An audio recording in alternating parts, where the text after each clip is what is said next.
नमस्कार दोस्तों, मेरा नाम है प्रभात कुमार, फिशरीज एक्सपर्ट। आपका स्वागत करता हूं आज की एक और बेहतरीन, खास और जबरदस्त वीडियो में।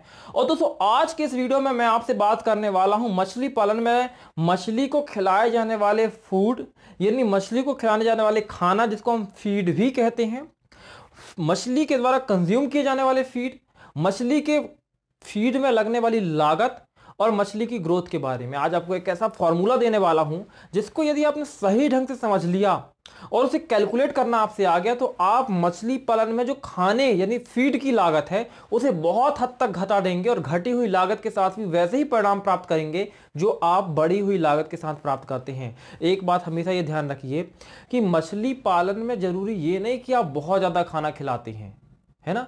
मछली पालन में जरूरी यह है कि जो आप खाना खिला रहे हैं क्या वो मछली के लिए लाभप्रद है या नहीं है। एक सिंपल सा कॉन्सेप्ट है कि फर्क इस बात से नहीं पड़ता कि आपने क्या खाया, फर्क इस बात से पड़ता है कि जो आपने खाया क्या वो आपके शरीर को लगा या नहीं लगा। क्योंकि बहुत सारे लोग बहुत ज्यादा खाते हैं फिर भी दुबले पतले हैं, और बहुत सारे लोग कम खाते हैं फिर भी उनका हेल्थ बहुत अच्छा होता है। तो क्या रीजन होता है दोनों के बीच में? एक ज्यादा भी खा रहा पतला है, कम खा रहा मोटा है, या ठीक है फिट है। बस फर्क ये है कि एक जो खा रहा है उसका शरीर उसको एब्जॉर्ब कर पा रहा है, दूसरा व्यक्ति जो खा रहा है वो एब्जॉर्ब नहीं कर पा रहा है और वो वेस्ट जा रहा है उसकी बॉडी से। ऐसे ही मछलियों के साथ में होता है। और इस चीज को यदि आपने कैलकुलेट कर लिया तो मछली पालन की जो फीडिंग की लागत है कई बार तो लोगों ने आधी तक कर ली है। यानी जहां 1 लाख रुपए का फीड लग रहा था साल में, वो 50,000 की फीड में भी सेम रिजल्ट ले पा रहे हैं। कौन सा होता है कैलकुलेशन? आज मैं बात करने वाला हूं आपके साथ में FCR के बारे में। क्या होता है FCR? Food conversion ratio. इसका सीधा सा मतलब होता है कि यदि आप मछली को 1 किलो की बड़ी करना चाहते हैं तो ऐसे कितने किलो दाना मछली को खिलाना पड़ेगा मछली को 1 किलो की करने के लिए। कई बार होता है कि आप 2 किलो दाना खिलाते हैं तब मछली 1 किलो की हो पाती है। कई बार ऐसा होता है कि मछली को आप आधा किलो दाना खिलाएंगे तब तो 1 किलो की संभव नहीं है, क्योंकि आधा किलो यदि एक तरफ से दूसरी तरफ जाएगा तो वहां पे आधा किलो ही रहेगा। लेकिन कई बार 1.5 किलो खिलाने पर मछली 1 किलो की हो जाती है। कई बार 1 किलो 250 ग्राम खिलाने के बाद मछली 1 किलो की हो जाती है। तो ये रेशो होते हैं, कैलकुलेशंस होते हैं कि कितना मछली खाएगी और कितना मछली खाने के बाद मछली के अंदर कितना मांस मज्जे का विकास होता है। इसी को फूड या फूड कन्वर्शन रेशो कहा जाता है। अब सवाल तो ये आपको समझ में आ गया। इसको और सिंपल भार में कह सकता हूं कि खिलाए गए जो भोजन होता है या दिए गए जो भोजन होता है उसका जीव भार, जैसा कि जो हमारा शरीर है जीव है, हम जीव है, और हमारा जो वजन है वो भार है। तो जीव भार में जो परिवर्तन हो रहा है, खिलाए गए खाने का जीव भार में परिवर्तन हो रहा है, उसी को कहा जाता है FCR। फूड कन्वर्ट कितना हो रहा है बॉडी के अंदर मांस मज्जा में। तो ये हो गया FCR। अब FCR को निकालते कैसे हैं? तो इसका बड़ा सिंपल सा फॉर्मूला है कि सबसे पहले आपको वो लिखना है कि कितना दाना आपने खिलाया, और फिर बटे में नीचे आपने ये लिखना है कि कितना उसके बाद वेट गेन हुआ, और दोनों को आपको इसको डिवाइड करना है। जो भी निकल के आएगा आपका FCR आएगा। फॉर एग्जांपल के लिए यदि आपने किसी मछली को 2 किलो दाना खिलाया और 2 किलो दाना खिलाने के बाद आपको मछली का 1 किलो वेट प्राप्त होता है, तो आप ऊपर लिखेंगे 2 जो आपने खिलाया है और नीचे लिखेंगे वो जो आपको प्राप्त हुए, यानी 1 किलो। तो 2/1 बराबर 2। तो यहां पे FCR क्या प्राप्त हुआ? 2 प्राप्त हुआ। इसी तरीके से अलग अलग मछलियों का FCR जब साइंटिस्टों ने रिसर्च की या फिर प्रयोग किए तो अलग अलग निकल कर आए। फॉर एग्जांपल के लिए IMC इंडियन मेजर कार्प मछलियों की बात करें तो इनका जो यूजुअली FCR निकल कर आता है वो 1.75 निकल कर आता है। यानी 1750 ग्राम दाना खिलाने के बाद इन मछलियों में जो जीव भार है वो 1 किलो, यानी इन मछलियों का वजन लगभग 1 किलो तक पहुंच जाता है। बेहतर FCR क्या होता है? बेहतर FCR ज्यादा नहीं, बेहतर FCR कम होता है। मतलब यदि आपका FCR 2 निकल कर आ रहा है, इसका मतलब कि 2 किलो खाना खिलाने के बाद मछली का वजन 1 किलो बढ़ेगा। और सोचिए कि यदि आपका FCR 1.5 आ रहा है, मतलब 1.5 किलो खाना खिलाने के बाद मछली का वजन 1 किलो होगा। तो FCR जितना ज्यादा कम होता चला जाता है वो बेहतर FCR माना जाता है। FCR ज्यादा नहीं आना चाहिए। अब FCR क्यों महत्वपूर्ण है? ये आपने जान लिया कि FCR क्या है, FCR कैसे निकाला जाता है। अब FCR कैसे महत्वपूर्ण होता है मछली पालन में, और मैं क्यों कह रहा हूं कि इस कैलकुलेशन को समझने के बाद में आप मछली पालन के खर्च को बहुत हद तक कम कर देंगे। देखिए, ये तो आपने समझ लिया कि FCR को कैसे निकाला जाता है, लेकिन इसको आप अपने पॉन्ड के लेवल पे भी इसको बार बार आपको कैलकुलेट करना पड़ता है। मासिक तौर पे कैलकुलेट कर सकते हैं, तिमाही तौर पे कैलकुलेट कर सकते हो, वार्षिक तौर पे भी इसको आप कैलकुलेट करते हैं, जिससे आपको पता चलता है कि आपका कहीं फीड ओवर कंज्यूम तो नहीं हो रहा है, क्योंकि जो साइंटिफिक रिसर्च के बाद एफसीआर निकलकर वैज्ञानिकों ने दिया है उससे ज्यादा मछली का एफसीआर तो नहीं हो रहा है। तो सबसे पहले हम इसके महत्व के बारे में बात कर लेते हैं कि इसका सबसे पहला इंपॉर्टेंट होता है वो ये कि जैसे बहुत सारे आप में से लोग पूछते हैं कि सर मैं 1 एकड़ में मछली पालना चाहता हूं, मैं रोहू कतला मृगल मछलियों को पालना चाहता हूं, मैं ये जानना चाहता हूं कि मुझे कितना दाना मतलब खरीदना पड़ेगा या कितने रुपए का दाना करना पड़ेगा, खरीद के लाना पड़ेगा, कितना पैसा लगेगा दाना खिलाने के लिए। ऐसे सवाल आपके मन में बहुत बार उठते होंगे। इसको सिंपली एफसीआर के थ्रू कैलकुलेट किया जा सकता है। अब मान लीजिए कि इसको कैसे कैलकुलेट किया जाएगा कि आपने यदि ये सोचा है कि मैं 1000 मछलियों को अपने तालाब में डालूंगा, तो आप ये सोच रहे हैं कि यदि आपकी हर मछली 1 किलो की हो जाएगी तो आपकी 1000 मछलियों का टोटल वेट बायोमास कितना हो जाएगा, 1000 किलो हो जाएगा। तो यदि वैज्ञानिक कह रहे हैं कि एफसीआर 1.75 है तो ये निश्चित है कि आपको 1000 किलो मछलियों के लिए 1750 किलो दाना खिलाना पड़ेगा। तो ऐसे में आप सिंपली ये प्रोडक्ट कर सकते हैं, मतलब अनुमान लगा सकते हैं कि यदि मैं इतना प्रोडक्शन लेने के बारे में सोच रहा हूं तो उसके कंपेयर में मुझे इतना दाना खिलाना पड़ेगा। फिर आप उसको जैसे कि 1750 किलो दाना आपने कंज्यूम मतलब अनुमान लगाया कि आपको 1000 किलो मछली को बढ़ाने के लिए लगेगा, एफसीआर के थ्रू आपने कैलकुलेट किया। तो यदि 1750 किलो लग रहा है और 1 किलो दाने की कीमत 30 रुपए है तो आप 1750 गुणे 30 करके ये निकाल सकते हैं कि इतना दाना खरीदने में कितना खर्च आएगा। तो ये अप्रॉक्स यदि आपने वो एफसीआर मेंटेन करने में कामयाब रहे तो आपका इतना ही दाना लगेगा। तो एफसीआर का सबसे पहला इंपॉर्टेंस क्या होता है कि आप ये पता लगा सकते हैं कि कितना दाना कंज्यूम होने वाला है, पहली चीज। दूसरी चीज आप ये पता लगा सकते हैं कि जिस मछली को आप पालन कर रहे हैं उस मछली में जो आपकी टारगेट है प्रोडक्शन का कि इतने किलो मुझे प्रोडक्शन लेना है, उतने प्रोडक्शन के लिए कितना बजट आपको तैयार करना है मछली के फीड के लिए। अब जो सबसे बड़ा जो खर्च होता है ना किसी भी मछली पालक के लिए वो फीड का खर्च ही होता है, क्योंकि यदि आप तालाब बना रहे हैं या फिर जो मेन जो खर्च होते हैं प्रिपरेशन के तो एक बार का खर्च होता है, लेकिन जो तालाब बनाने का खर्च होता है वो बार बार का खर्च नहीं होता है, लेकिन जो फीड का खर्च होता है वो बार बार का खर्च होता है। लाइमिंग वगैरह के फर्टिलाइजेशन के जो खर्च होते हैं वो बहुत ही कम होते हैं। वो जैसे आपने गोबर की खाद डाली तो वो उसका बहुत बड़ा खर्च नहीं होता, लेकिन आपको पता है किसी मछली पालक को कि यदि कोई वो मछली पालक कर रहा है तो 60 से 70% जो खर्च होता है वो दाने का खर्च, तो मछली के दाने में ही सबसे ज्यादा पैसा खर्च होता है। और क्या होता है कि मछली पालक एक कैलकुलेशन ही नहीं कर पाता है कि उसको कितना दाना लगेगा, और ऐसे में उसके पूरे बजट बीच में बिगड़ जाते हैं।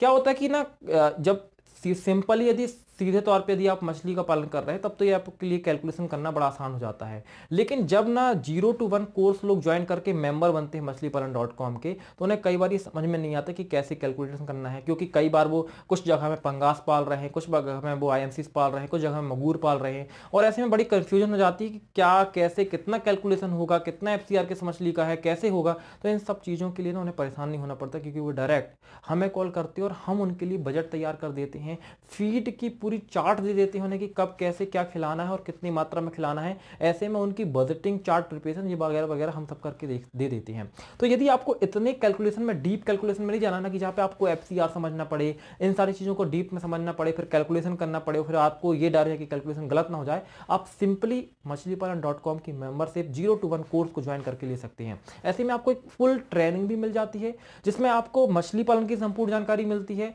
बिजनेस ओरिएंटेड नॉलेज मिलता है, साथ ही आपको ये जानकारी भी मिल जाती है कि कभी आपको प्रॉब्लम होती है तो आप कॉल करके पूरी कंसल्टेंसी भी ले सकते हैं, गाइडेंस ले सकते हैं। तो यदि आप ज्वाइन करना चाहते हैं तो डिस्क्रिप्शन पे लिंक है, उससे आप क्लिक करके पे करके ज्वाइन कर सकते हैं, या फिर आप हमारे व्हाट्सएप नंबर 8815756881 पर भी संपर्क कर सकते हैं।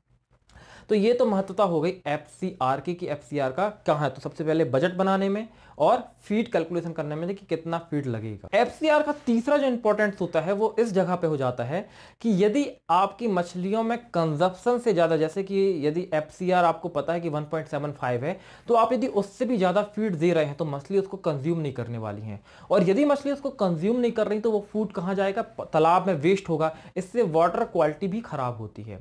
तो यदि आपको यह पता हो कि मछली को कितना दाना खिलाना है, कब खिलाना है और कितने अमाउंट का मतलब दाना खिलाना है, उसमें प्रोटीन का परसेंटेज क्या होना चाहिए, फैट का परसेंटेज क्या होना चाहिए, लिपिड का परसेंटेज क्या होना चाहिए। तो ऐसे में वो खाना कभी भी वेस्ट नहीं जाता है। तो खाने का वेस्टेज से तो आप बचते ही हैं, साथ में वाटर क्वालिटी को मेंटेन करने में भी आपको सहूलियत मिलती है। ये भी एफसीआर का एक बड़ा यूज होता है।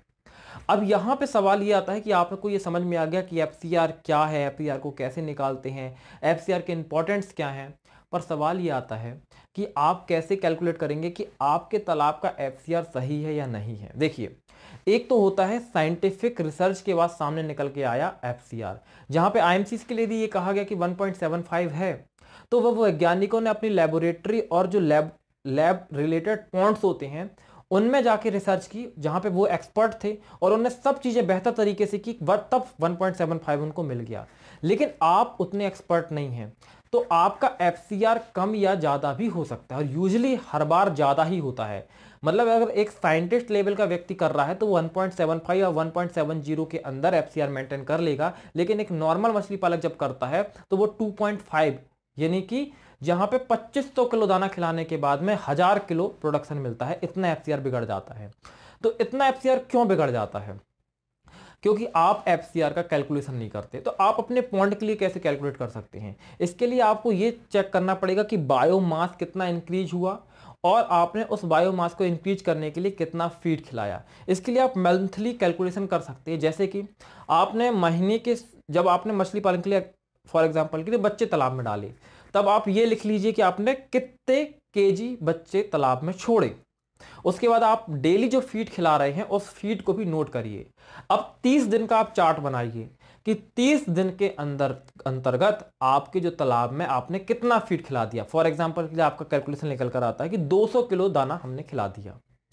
अब 200 किलो जब दाना खिलाया तो आप कुछ मछलियों को रैंडमली निकालिए। मतलब अगर आपके तालाब में 1000 मछलियां हैं तो आप 100 मछलियों को रैंडमली निकाल लीजिए। रैंडमली मतलब कोई सिलेक्शन की मेथड नहीं है, बस आपने जाल चलाया और किसी भी 100 मछलियों को छोटी बड़ी मिलाकर निकाला, उनका एवरेज वेट निकाल लिया कि एक मछली का वेट कितना है, और टोटल नंबर ऑफ फिश से आप उसको कैलकुलेट मल्टीप्लाई कर देंगे तो आपको total weight of the fish average निकल आएगा। ये दूसरा तरीका है कि सारी मछलियों को निकाल के ही आप उनका वजन कर सकते हैं कि कितने किलो मछलियां हैं। कुल मिलाकर आपको ये निकालना है कि शुरुआत में कितना वजन था मछलियों का। मान लीजिए कि शुरुआत की जब आपने पूरे बच्चे डाले थे वो 500 किलो थे पूरे बच्चों का वजन।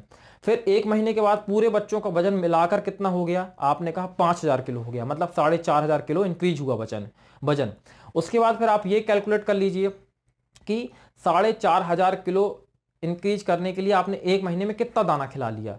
अब आपको यह पता चलता है कि आपने 4500 किलो मछली का वजन बढ़ाने के लिए एक महीने में आप इन्हें 9000 किलो का दाना, वेट का दाना खिला चुके हैं। तब सिंपली आप इससे कैलकुलेट कर पाएंगे कि जो आपका एफसीआर है वो 2 निकल कर आ रहा है। तो ये कैलकुलेशन आपको यदि बीच बीच में आप करते रहते हैं एफसीआर के इस तरीके से, तो आपको ये पता चलता रहता है कि आपका एफसीआर, देखिए मान लीजिए 2 निकल कर आया तो आपको पता होगा कि फीड जो है वेस्ट जा रहा है, मतलब बर्बाद हो रहा है। इसलिए आपको अब ये पता लगाना होगा कि मछली खाना सही ढंग से कंज्यूम क्यों नहीं कर रही है। तो ये एफसीआर निकालने के हर पॉइंट में तरीके होते हैं कि आपका एफसीआर कम या ज़्यादा तो नहीं आ रहा है। इस तरीके से आपको बार बार कैलकुलेट करना होता है ताकि आप फीड के जो कॉस्ट है उसको कम कर सकें और अतिरिक्त में व्यर्थ हो रहे फीड को बचा सकें। अब यहाँ पे सवाल ये आता है कि यदि आपका एफसीआर सही नहीं आ रहा है तो आप वो कौन से तरीके हैं जिनको आजमा कर एफसीआर को सुधार सकते हैं। तो देखिए, सबसे पहले जो उसकी शुरुआत होती है, यदि आप एफसीआर सुधारना चाहते हैं तो मछली पालन की शुरुआत के साथ ही इसको आपको ध्यान रखना होगा। सबसे पहली चीज होती है क्वालिटी ऑफ फीड। यदि आपका बच्चा बेहतर क्वालिटी का है तो वो सही ढंग से फीड कंज्यूम करेगा। ऐसे में फॉर एग्जांपल कि आप इसे समझिए कि एक बच्चा आपके घर में या पड़ोस में जो बीमार है, नॉर्मल आदमी का बच्चा, अब वो बीमार है, आप उसे खाना तो ले जाकर दे रहे हैं थाली में परोस कर, लेकिन आपने 4 रोटी रखी लेकिन वो खा 2 रोटी ही रहा है तो 2 रोटी व्यर्थ जा रही हैं। ऐसा नहीं कि वो एक बच्चा 4 रोटी नहीं खा सकता, पर चूंकि वो बीमार किस्म का बच्चा है इसलिए वो 4 रोटी नहीं खा पा रहा है, तो 2 रोटी हर बार वेस्ट जा रही हैं। तो पहली चीज तो ये कि आपका जो बच्चा है वो स्वस्थ होना चाहिए, वो बेहतर किस्म का और बेहतर क्वालिटी उसकी अच्छी होनी चाहिए। दूसरी चीज क्या होती है एफसीआर में, क्वालिटी ऑफ वाटर पैरामीटर्स, मतलब आपको पानी की जो गुणवत्ता है उसको बनाए रखना होगा। पानी की जो पैरामीटर्स होते हैं उसमें दो पैरामीटर्स एफसीआर को बहुत ज्यादा इफेक्ट करते हैं। वैसे तो सारे इंपॉर्टेंट्स हैं जो कि डिसीज मैनेजमेंट के लिए बहुत ज्यादा इंपॉर्टेंट हो जाते हैं, मछलियों की मोर्टिलिटी को रोकने या मछलियों के हेल्थ के लिए, लेकिन एफसीआर को जो सीधे तरीके पर प्रभावित करते हैं वो दो पैरामीटर होते हैं। सबसे पहला होता है डीओ अर्थात डिजॉल्व ऑक्सीजन। यदि डिजॉल्व ऑक्सीजन 5 ppm से कम होगी तो मछलियों का फूड कंजप्शन कम हो जाता है। अब आपने अनुमान लगाया कि 1.75 के अकॉर्डिंग, एफसीआर के अकॉर्डिंग, कि यदि मेरे तालाब में 1000 मछलियां हैं और हर मछली 1 किलो की है तो मैं 1700 किलो फीड डालूं, एग्जाम्पल में दे रहा हूं। लेकिन अब चूंकि डीओ कम हो चुका है पानी का तो मछली फूड कंज्यूम नहीं करेगी। ऐसे में हो सकता है वो 1700 किलो में से 500 किलो ही दाना को कंज्यूम करे, बाकी का दाना जो हो वेस्ट चला जाए, बर्बाद चला जाए। तो आपका एफसीआर के अकॉर्डिंग जो बॉडी का फ्लैश है, क्योंकि देखिए एफसीआर का सीधा सा मतलब है कि खाए गए भोजन का परिवर्तन हो जाना शरीर में मांस मज्जा में।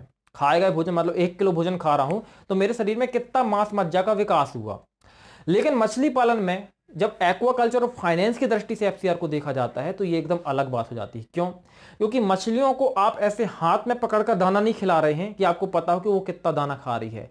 मछलियों को दाना आप खिलाते नहीं है, मछलियों को दाना आप देते हैं।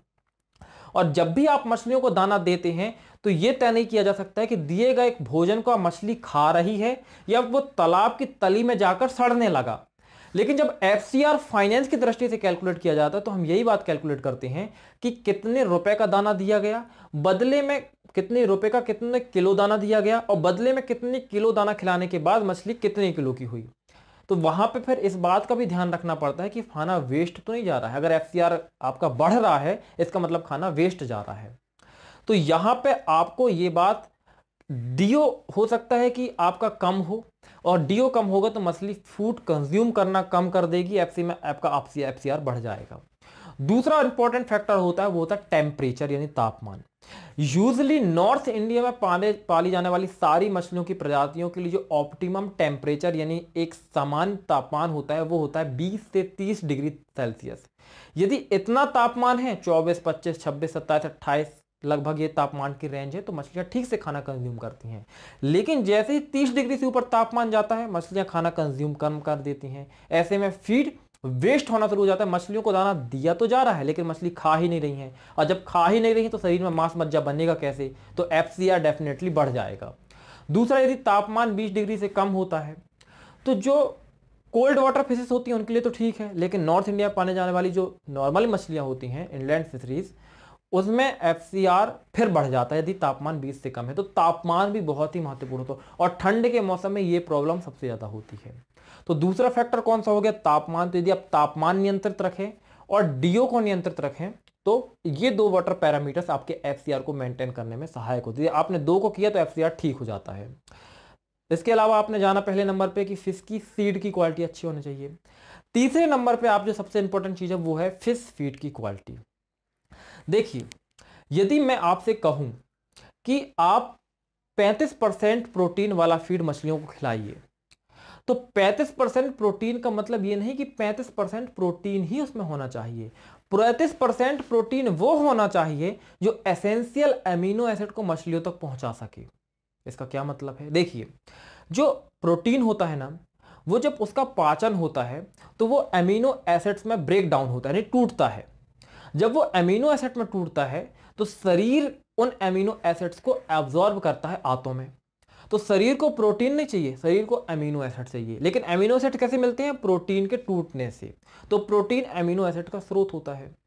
अब 20 तरह के एमिनो एसिड्स किसी भी मनुष्य या मछली के लिए इंपॉर्टेंट होते हैं, लेकिन उन 20 में से 10 जो एमिनो एसिड होते हैं वो मछली स्वयं अपने शरीर या मनुष्य अपने शरीर के अंदर स्वयं से बनाने में सक्षम होता है, जीव। लेकिन 10 ऐसे होते हैं जो हमें प्लांट या दूसरे माध्यमों से चाहिए होते हैं, वो शरीर स्वयं से नहीं बना सकता है। वो कौन से होते हैं? Valine, isoleucine, leucine, lysine, arginine, histidine, tryptophan, threonine, phenylalanine और ऑर्थिनिन। ये 10 तरह के अमीनो एसिड होते हैं जो शरीर के बाहर कहीं सिंथेसाइज बन रहे होते हैं और फिर जब आप प्रोटीन के तौर पर उनको लेते हैं तब शरीर उनको एब्जॉर्ब कर पाता है। और ये 20 एमिनो एसिड जो होते हैं शरीर के विकास के लिए महत्वपूर्ण होते हैं। तो जहां पे ये कहा गया कि 34% या 30% प्रोटीन वाला फीड मछलियों के लिए जरूरी है, तो वो प्रोटीन जरूरी है 34% जो कि वो 10 एमिनो एसिड जिसके अंदर मौजूद हों। यदि ऐसा प्रोटीन है जो नॉन एसेंशियल अमीनो एसिड से भरा हुआ है, तो वो फिर 50% प्रोटीन वाला फीड भी क्यों दे दे, वो वेस्ट है मछलियों के लिए, उसका कोई अर्थ नहीं होता है। तो इस तरीके से आपको समझना होता है कि जो भी आप फीड दे रहे हैं उसके इंग्रेडिएंट कौन कौन से हैं और जो उसके अंदर चीज़ें मौजूद हैं वो क्या क्या हैं।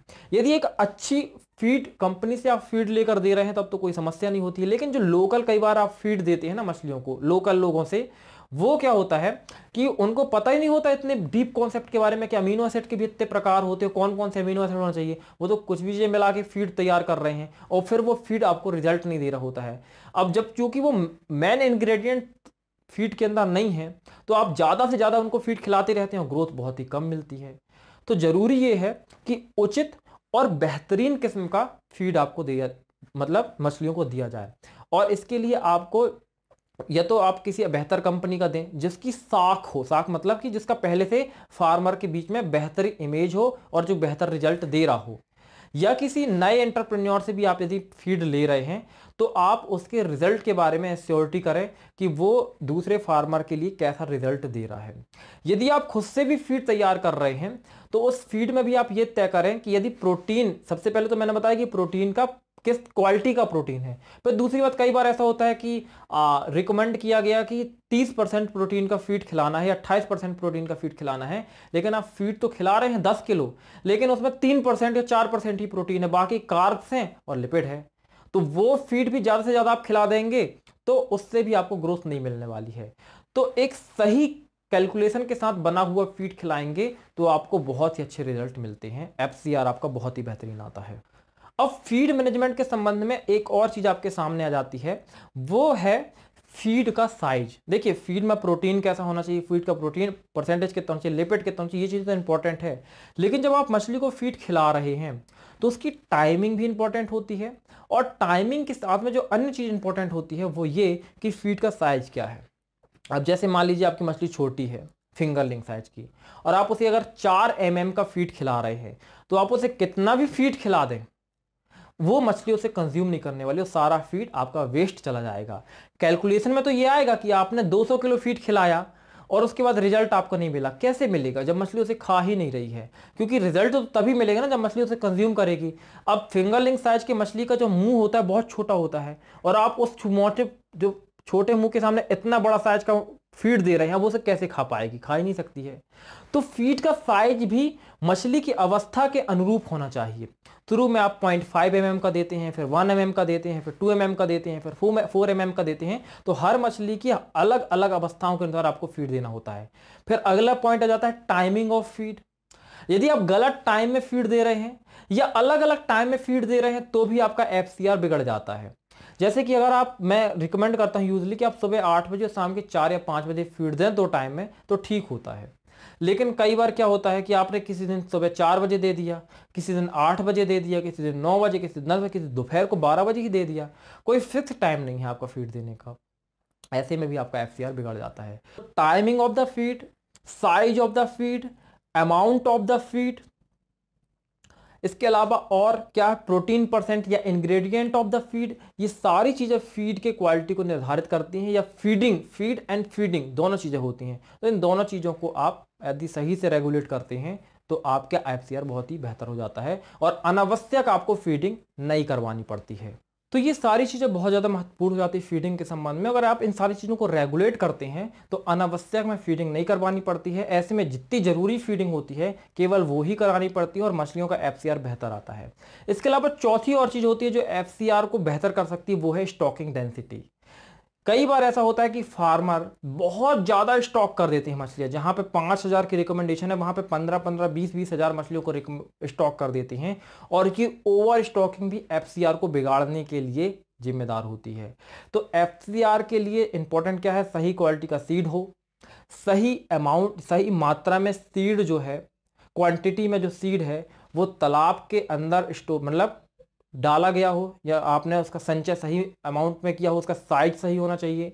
जो आप फीड दे रहे हैं उसके अंदर प्रोटीन का टाइप, प्रोटीन का परसेंटेज, बाकी इंग्रेडिएंट का परसेंटेज, फीडिंग कराने का समय, फीडिंग का जो साइज होता है, फीड का जो साइज होता है, सारी चीज़ें रेगुलेटेड होनी चाहिए, बेहतर होनी चाहिए, अनुरूप होनी चाहिए मछलियों के। तो अगर इन सारी चीज़ों को आप मेंटेन करते तो आप एफसीआर को बेहतर कर सकते हो। ये छोटी छोटी चीज़ें हैं, आप इनको ध्यान नहीं दे पाते हैं, लेकिन अगर आप इनको ध्यान से सही ढंग से रेगुलेट करते हैं तो मेरा जो एक्सपीरियंस है वो ये कि कोई भी मछली पालक इस मछली पालन के जो खर्च को लगभग 25 से 50% तक फीडिंग का जो खर्च है एटलीस्ट वो कम कर सकता है और मछली पालन का जो प्रॉफिट है उसको बढ़ा सकता है। यदि आपको इतना सब कैलकुलेशन डीप से नहीं करना है, आपको चीज़ें समझ में नहीं आती हैं, तो फिर अगेन कहूँगा आप हमारे 0 to 1 कोर्स को ज्वाइन कर सकते हैं। बस आपको एक बार ज्वाइन करना है, ये 1 टाइम पेमेंट सिस्टम है। एक बार आप ज्वाइन करिए, आप फ्री हो जाइए, कभी भी आपको जरूरत पड़ती है आप कॉल करिए, पूछिए और एक कंप्लीट आपको डिटेल्ड कोर्स तो उसके साथ में मिल ही जाता है। तो उम्मीद करता हूँ दोस्तों दी गई जानकारी आपको पसंद आई होगी। यदि आप हमें इंस्टाग्राम पे अभी तक फॉलो नहीं किया मछलीपालन.com को, साथ ही मुझे, तो दोनों की आईडी नीचे मिल जाएगी, जल्दी से जाइए इंस्टाग्राम पे फॉलो करिए। मिलते हैं अगली वीडियो में, तब तक के लिए दोस्तों जय हिंद, जय भारत, वंदे मातरम।